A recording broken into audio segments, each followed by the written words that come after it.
issue now that Andrew Cuomo is bringing up in New York is that he is a Ugandan citizen. Uganda is a country where they kill homosexuals. So somebody who is a dual citizen can't be mayor of New York, or? I would renounce, if I was the dual citizen with a country whose policy, the government policy was we kill homosexuals, yeah, I would renounce that citizenship. Yeah. I don't, and to not to, and he also. I think that is buying into a fear. I think that is buying into a fear framework that is not good. It's not good for the country. It's not good for the country. You shouldn't be afraid of. Maher has his foot on the gas, and his target is Mayor Mamdani. The tension is obvious long. Before New Yorkers officially handed over the keys to City Hall, Maher was already sounding the alarm, predicting a political crash ahead now that Mamdani has been declared the winner. Maher isn't holding back. He goes straight at the logic behind Mamdani's agenda, tearing it apart with his trademark wit. This isn't casual criticism anymore. It's a full-blown roast of a city government drifting hard to the left. And Maher clearly wants everyone watching to take notice. Right? The Republicans are not that, democracy is just not number one on their list. It just isn't. It isn't. It's behind Christianity and a few other things. And the Democrats, I mean, I read these 74% are for democratic socialism. Only 16% favor capitalism. Is this going to be a country that I don't recognize in 5 to 10 years if we don't have these two pillars? First off, I have to push back hard on Maher's claim that Republicans don't value free speech or democracy. That just doesn't line up with reality. More often than not, it's Republicans out front, defending free expression, fighting cancel culture, and resisting efforts to shut down opposing views. They're the ones pushing to protect the very freedoms Maher suggests they oppose. That said, when Maher turns his focus to Mayor Mamdani and his socialist agenda, he lands some real punches. There's little doubt Mamdani's vision for New York leans sharply towards socialism, and the potential fallout is serious. Higher taxes, more government control, and less economic energy are real risks that could threaten what makes New York thrive. On that point, Maher's critique is sharp, timely, and definitely worth hearing. This is not just New York that's on the ballot.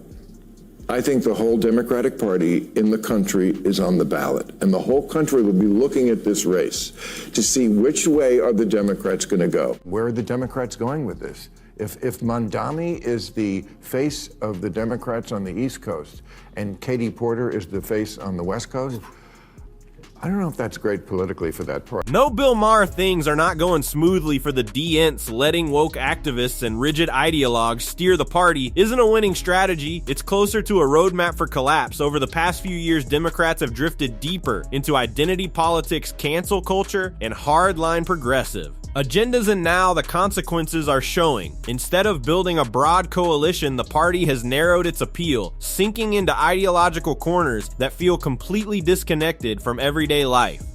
By choosing virtue signaling over practical results-driven solutions, the DANK has pushed away moderates, independents, and even longtime supporters. Swing voters aren't looking for slogans or purity tests. They want competent stability and leadership that delivers results.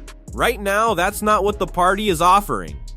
It is a walking commercial for the Republican Party nationally. I think the Republicans are going to... When you let the Democrat socialists, and now they're actually calling themselves socialists, when you let them take over a major American city, this is what you get. The state-run grocery stores, which worked so well in Cuba and the Soviet Union and Venezuela. New York is New York. It's definitely it's the media capital, the financial capital.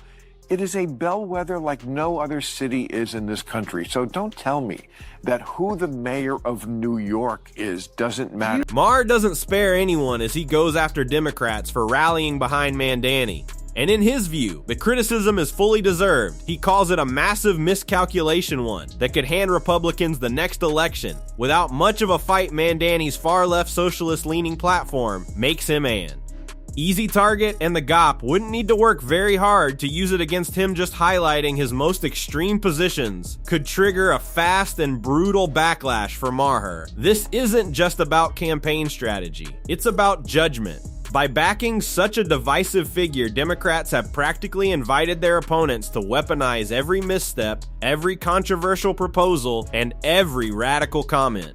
Instead of reaching moderates, they've given up control of the narrative. Maher's message is blunt. This could be a self-inflicted wound that cost the party dearly. He definitely has the power and influence to elect J.D. Vance or whoever is the Republican candidate next time. It is a walking commercial for the Republican Party nationally. Socialism, to put it simply, just doesn't work and has never worked. We've run this experiment many times, and the results are always obvious. It turned one of Latin America's richest countries into one of its poorest. Low wages, high inflation, shortages, outages, 8 million people fleeing. If you think New York can somehow reinvent this wheel, you're in for a rude awakening. On paper, the pitch sounds appealing: equality, shared prosperity, government-run services for everyone. But when the state takes over essentials like grocery stores or basic services, reality hits fast. These systems struggle to meet demand, creating shortages, inefficiency, and frustration productivity. Drops innovation dries up, and regular people end up paying the price for an idea that looks great in theory, but falls apart in practice. And yet, despite history's long list of warnings, the dink seems oddly unfazed. The party keeps flirting with socialist policies, brushing aside the failures seen. Again and again around the world, the proposals sound compassionate, but often lead to disorder and disappointment on the ground. Socialism may be easy to sell in speeches, but when it's put into action, it has a long record of letting people down. Who's the most popular politician on the left? AOC? I don't know. One of, but who's Bernie? Bernie is Bernie, yeah. Bernie is. I mean, he's not a capitalist. No, he's not, and he's also not president. He's not. But never would be. But neither is Mamdani. No. No, but he will, trust me, he will be featured in the campaign commercials. But they're going to feature people. They boogeyman everybody. Yeah, but you don't have to boogeyman him. He does it to himself. But they'll do it regardless. Nancy Pelosi, Hillary Clinton, Gavin Newsom. Yeah, but they make anybody into boogeyman. It has. I think it was just have more weight when it's real. Maher argues Republicans won't even need to invent a narrative to bring Mamdani down. In his view, Mamdani will do that all by himself. There's no need for exaggeration. The policies speak loudly enough on their own proposals for steep tax hikes and expanded state-run programs are exactly the kind of ideas that make voters nervous, especially those who care about economic freedom and efficiency. While these policies might excite a small slice of the base, they risk pushing away moderates, independents, and even some Democrats. In a way, Mamdani's platform writes its own attack ads. The GOP wouldn't have to oversell anything. The backlash would come naturally, and to Maher, that kind of self-created weakness is political malpractice. The guy running in New York, Mamdani, right? Okay, who's like a straight-up communist. I mean, he is. He talks about, the things that communists say. I mean, he wants free grocery stores, free buses. I want him to win. You want him to win? Yeah. I think every 20 years or so. Wait. We need every 20 years or so, we need a conspicuous, confined experiment with socialism so we can crack it up again. Socialist slogan used to be, workers of the world unite, you have nothing to lose but your chains. The new socialist slogan is, trust us, this time it won't be a mess. And that now seems to be Mamdani's go-to defense, asking voters to simply trust him, promising that this time socialism will finally work. He claims the failures of past experiments don't apply to him, that he's smarter, more disciplined, and immune to the mistakes that wrecked other economies. It's a familiar story. History has heard it many times before from confident leaders who ended up just as wrong. The problem isn't his confidence. It's the record. Socialist systems don't fail because of bad intentions. They fail because of broken incentives, bloated bureaucracy, and unchecked government power. Yet Mamdani wants New Yorkers to believe he's solved a puzzle no one else could. To skeptics, that claim is more worrying than reassuring. Trust isn't a plan, and blind faith isn't a strategy. When the post-war Labour government in Britain was about to get started, one of their leading lights was a socialist named Nurian Bevan. He said, what could go wrong? He said, we have a nation bedded on coal, surrounded by fish. It would take an organizational genius to have a shortage of either. In 3 years, they had a shortage of both. That's socialism. Maher's right to point out how countless socialist systems have collapsed under the same problems again and again. Chronic mismanagement leads to the same results almost every time. Instead of fairness or prosperity, centralized control creates inefficiency, waste, and frustration. When governments dominate production and distribution, bureaucracy explodes, decisions slow down. Productivity drops. The promised equality rarely shows up, resources pile up at the top, controlled by a small political elite, while everyone else scrambles for what's left. Shortages become normal, quality falls, accountability disappears. The abundance people, where promise turns into rationing, long lines and black markets. Across nations and cultures, the pattern repeats: equality in theory, power, and privilege in reality.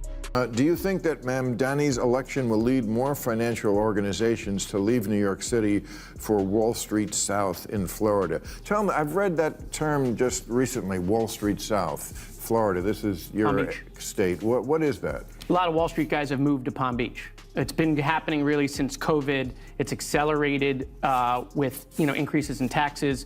It's not just out of New York. It's New Jersey, Connecticut, it's Chicago, it's California. So they're fleeing high tax blue states for Florida. Maher is also sounding the alarm about a growing exodus from blue states to red ones, and he says it's less about politics and more about survival. People aren't just leaving over ideology, they're leaving because life is getting too expensive and too unstable. High crime, homelessness, and collapsing. Public safety are pushing families and workers to look elsewhere. At the same time, businesses are fleeing states like California and New York, where taxes, regulation, and operating costs have made staying almost impossible. Even wealthy residents are packing up as tax burdens climb higher. Mars. Warning is clear: when people, companies, and capital all start leaving, it's a sign of deep problems that can't be ignored. This is the luckiest guy in the world that Mamdani got elected, because his district is going to explode. My house, I live 8 miles outside of Queens, has gone up 20% in value since Mamdani announced, okay? Because people aren't going to pay the punishing taxes. New York is the highest tax state in the union. But you said your house value's gone up. Yeah, because they're moving to Nassau County. Oh, they're moving out of the city. Out of the city, and they can still take the train back in the city and not pay the millionaire's tax or whatever crazy thing this guy wants. In the end, Maher's warning cuts through the noise. This isn't about personalities, it's about consequences. When ideology replaces common sense, voters, businesses, and money, don't argue they leave the Democrats' flirtation with socialism embodied by figures like Mamdani risks speeding up that exodus high. Taxes, state control, and the familiar trust me. This time it'll work. Promises have a long and ugly history. Over and over, they lead to mismanagement, inequality, and frustration, not prosperity. Maher sees the danger clearly. By pushing radical policies, the Dinks isn't energizing the middle. It's driving it away. And Republicans won't even need clever messaging. The policies do the damage on their own. If the party refuses to change course, it could watch elections slip away, not because of bad messaging, but because voters have simply had enough. And with that, we'll wrap up today's video. If you enjoyed it, hit like and subscribe for more content like this. Thanks for watching, and I'll see you in the next one.